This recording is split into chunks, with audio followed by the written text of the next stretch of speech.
Conservative leader Erin O'Toole says rising inflation should worry Canadians. People are not being able to afford groceries, gas. We're already in a housing crisis for seniors on fixed income, for families at the margins.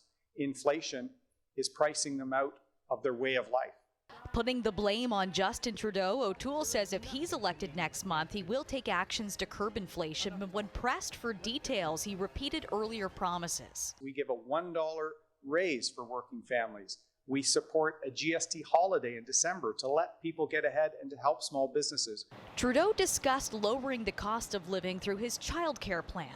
We've signed historic agreements, including right here in BC, to ensure that Canadians see their childcare costs cut in half over the next year, down to $10 a day within 5 years.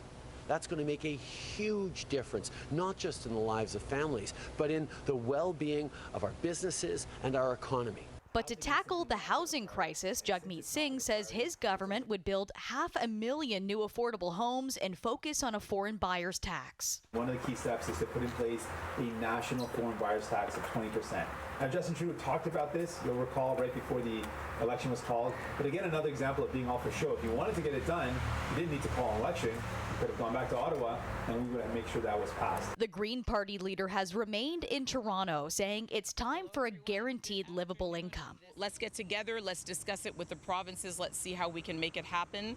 There's more than enough information now for us to move forward quickly. As the stops ramp up for the Liberals and NDP on the country's west coast, many communities there are upset with the snap election call amid raging wildfires. Trudeau pledged $500 million to train at least 1,000 more firefighters across the country ahead of next year's forest fire season.